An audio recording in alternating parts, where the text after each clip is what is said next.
సికింద్రాబాద్ శ్రీకర ఆసుపత్రి అగ్ని ప్రమాద ఘటనలో మరో విషయం వెలుగులోకి వచ్చింది. ఆసుపత్రిలో భద్రతా పరికరాలు ఉన్నప్పటికీ సిబ్బందికి శిక్షణ లేదు. దీంతో వారు అగ్ని ప్రమాదం జరిగిన వెంటనే మంటలు ఆర్పలేకపోయారు. సెల్లార్ కింద కట్టిన రూమ్ తీసేయాలని ఇప్పటికే చెప్పామని, అక్కడ ఎలక్ట్రిసిటీ కనెక్షన్ కూడా డేంజరస్ గా ఉంటుందంటున్న ఫైర్ సేఫ్టీ ఆఫీసర్తో మా ప్రతినిధి రాధాకృష్ణ ఫేస్ టు ఫేస్. సికింద్రాబాద్లోని శ్రీకర హాస్పిటల్లో అర్ధరాత్రి జరిగిన అగ్ని ప్రమాదం త్రుటిలో భారీ ప్రమాదాన్ని తప్పించిందని చెప్పుకోవచ్చు. సిబ్బంది కొంత అప్రమత్తత, పేషెంట్లు కూడా పూర్తిగా అలర్ట్గా ఉండడంతో భారీ ప్రమాదమే తప్పింది. సెల్లార్లో ఎలక్ట్రికల్ గోదాంలో జరిగిన అగ్ని ప్రమాదం వెంటనే గుర్తించడం, మంటలను ఆర్పేయడంతో ఈ ప్రమాదం తప్పిందని కూడా చెప్పుకోవచ్చు. అయితే పేషెంట్లని ముందస్తు చర్యలో భాగంగా ఇక్కడ ఉన్న హాస్పిటల్ సిబ్బందితో పాటు స్థానికులు కొంతమంది కలిసి పేషెంట్లను తరలించారు. మరొక వైపు అగ్ని ప్రమాదం పైన అగ్నిమాపక శాఖ అధికారులు కూడా దర్యాప్తు చేశారు. ప్రస్తుతం ఏడీఎఫ్ ప్రభాకర్ రెడ్డి ఉన్నారు. ఆయన కొద్దిసేపటి క్రితమే హాస్పిటల్లో ఈ ఫైర్ యాక్సిడెంట్ ఏ విధంగా జరిగిందన్న దానిపై దర్యాప్తు చేశారు. అసలు హాస్పిటల్ సంబంధించి ఎలాంటి ఫైర్ సేఫ్టీ మెజర్మెంట్స్ ఉన్నాయి, అగ్ని ప్రమాదం ఎలా జరిగింది, ఆయన దర్యాప్తులు ఏం తెలిసారు ఒకసారి ఆయన అడిగి తెలుసుకుందాం. సార్, మీరు చూశారు మొత్తం, ఎట్లా సార్ సంఘటన ఏ విధంగా జరిగిందని మీరు అనుకుంటున్నారు? సార్, ఇది శ్రీకర్ హాస్పిటల్ రాత్రి రెండు మా మధ్యలో మాకు ఫైర్ యాక్సిడెంట్ అయిందని కాల్ వచ్చిందండి. ఇమ్మీడియట్గా కంట్రోల్ రూమ్ నుంచి 2 ఫైర్ ఇంజన్ పంపించినాము. వాళ్ళు వచ్చేలోపు ఇక్కడ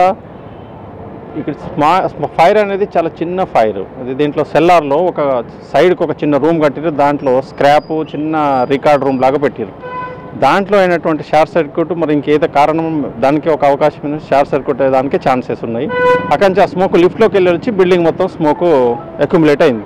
అది బాగా చాలా ఇబ్బందికరమైన విషయము. పేషెంట్లు కదా, ఈ స్మోక్ అనేది అన్ని ఫ్లోర్లకు వ్యాపించింది. ఈలోపు మన ఇక్కడ ఉన్న డాక్టర్లు అప్రమత్తమై ఆ పేషెంట్లని ఎవాక్యుయేట్ చేయడము, ఇమ్మీడియట్గా మా వాళ్ళు కూడా వచ్చి ఈ ఫైర్ని ఆర్పడము ప్లస్ ఎవాక్యుయేట్ చేయడం మూలన తక్కువ ఆస్తి నష్టం జరిగింది, ప్రాణ నష్టము పూర్తిగా నివారించగలిగినాము. కాబట్టి ఇది ప్రమాదము గ్రేట్ ఎస్కేప్ అని చెప్పొచ్చు. ఇంకా కొంచెం ఇది హ్యాపీ చెంది ఉంటే మాత్రము చాలా పెద్ద డిజాస్టర్ జరిగేది. అదృష్టవశాత్తు ఇది తక్కువ నష్టంతో మనము ప్రాణ నష్టం లేకుండా బయటపడగలిగినాం.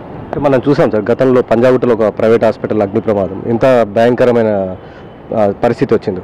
ఈ హాస్పిటల్ ఎలా ఉంది సార్ పరిస్థితి? అంటే ఎక్విప్మెంట్స్ ఉన్నాయా, ఫైర్ ఎక్విప్మెంట్స్, సేఫ్టీ మెజర్మెంట్స్ ఏమైనా ఉన్నాయా? సరే, ఈ హాస్పిటల్లో గత 3 సంవత్సరాల నుంచి మేము చూస్తున్నాం. అంత ఎక్విప్మెంట్ పెట్టినారు.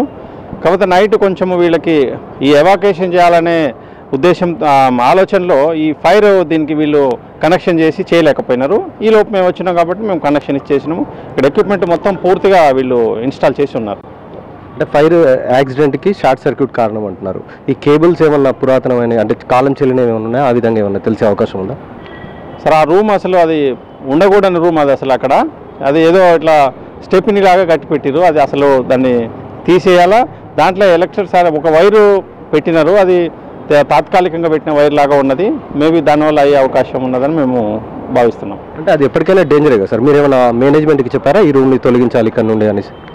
ఆ రూమ్ను ఎంటీ పెట్టమని చెప్పినాము. అక్కడ ఎలక్ట్రిసిటీ కూడా తీసేయమని చెప్పినాము. ఆ రూమ్లో ఇంకేమీ అది యూజ్ చేయకుండా దాన్ని ఎంటీగా పెట్టమని స్ట్రిక్ట్గా వార్నింగ్ ఇవ్వడం జరిగింది. అలాగే మీరు చూసారు, మీ ముందే సార్ చెప్తున్నారు ఆ రూమ్ తొలగించాలని. అంటే అక్కడ ఫైర్ సేఫ్టీ అనేది చాలా కొంచెం డేంజరస్గానే ఉన్న పరిస్థితి ఉంది. ఆ కింద ఉండడం సెల్లార్లో అది కొంచెం డేంజరస్గా ఉంది. మీరు ఇప్పుడు ఏం చేయబోతున్నారు? మీకు మీ ముందే మాట్లాడారు సార్. అది చెప్పారు, రూమ్ని క్లీన్ చేయించేస్తాం, రూమ్ని ఎలక్ట్రిక్ ఏం లేకుండా చూసేసుకుంటాం సార్. అది చెప్పారు. ఒకసారి మాక్ డ్రిల్ కూడా చేంజ్ చేసి సార్ వాళ్ళ సిబ్బంది పంపించి మా అందరికి ట్రైనింగ్ ఇస్తే ఫ్యూచర్లో ఈజీగా అయిపోతుంది. యాక్చువల్లీ సార్ చెప్పిన ప్రకారం రాత్రి మా వాళ్ళకి పైప్ కనెక్షన్ వేయడం వస్తే అప్పుడే ఆరిపోతుండే. సో సార్ అది చెప్పారు, నేను మా సిబ్బందిని పంపిస్తాను, ఫ్లోర్ మీరు ఒక ట్రైనింగ్ ఇచ్చేయండి అంటే definitely will do it. It's wonderful thing and nice of Reddy గారు అండ్ సిబ్బంది. We are thankful to them. Thanks అండి. మొత్తానికి హాస్పిటల్ కింద సెల్లార్లో ఉన్న రూమ్లో జరిగింది ప్రమాదం కాబట్టి ఆ సెల్లార్లో తక్షణమే ఆ రూమ్ని తీసే విధంగా మేనేజ్మెంట్ని హెచ్చరించాము. తొలగించకపోతే మాత్రం వాళ్ళపైన చర్యలు తీసుకుంటామని ఒకవైపు డిఎఫ్ఓ చెప్పడం జరిగింది. అలాగే హాస్పిటల్ సిబ్బంది కూడా తక్షణమే ఆ సెల్లార్ని తొలగిస్తామని చెప్తున్నారు. అయితే మనం నిన్న ఈ సంఘటన స్థలంలో ఒకసారి చూస్తే ఇక్కడ అన్ని మెజర్మెంట్స్ ఉన్నాయి, దానికి సంబంధించిన పరికరాలు ఉన్నాయి, మంటలు ఆర్పేందుకు అవసరమైన అన్ని చర్యలు తీసుకున్నారు. కానీ వీటిని ఏ విధంగా కనెక్ట్ చేయాలి, ఆ కనెక్ట్ చేసి తర్వాత లోపల వరకు పైపును తీసుకెళ్లడం, అక్కడ మంటలు ఆర్పేందుకు అవసరమైన చర్యలు తీసుకోవడంలో సరైన శిక్షణ లేకపోవడం, ఇక్కడ ఉన్న సిబ్బంది కావచ్చు, సెక్యూరిటీ సిబ్బంది కావచ్చు, వాళ్ళకు ట్రైనింగ్ లేకపోవడం ద్వారా వాళ్ళు మంటలు ఆర్పలేకపోయారు. వెంటనే ఆ తర్వాత ఫైర్ సిబ్బంది వచ్చిన తర్వాత మంటలు ఆర్పగలిగారు. ఒకవేళ కనుక హాస్పిటల్లో ఉన్న సిబ్బందికి ఎవరికైనా సరే ఇలాంటి ప్రమాదాలు జరిగినప్పుడు ఏ విధంగా అప్రమత్తంగా ఉండాలి, లోపల ఉన్న పేషెంట్లను ఏ విధంగా తరలించాలన్న దానిపై కనుక అవగాహన కల్పిస్తే ఎలాంటి ప్రాణ నష్టము జరగదు, ఆస్తి నష్టం కూడా జరగకుండా ఉండేలాగా చర్యలు తీసుకోవచ్చు. కెమెరామెన్ రాకేష్తో రాధాకృష్ణ, ఎన్టీవీ, హైదరాబాద్.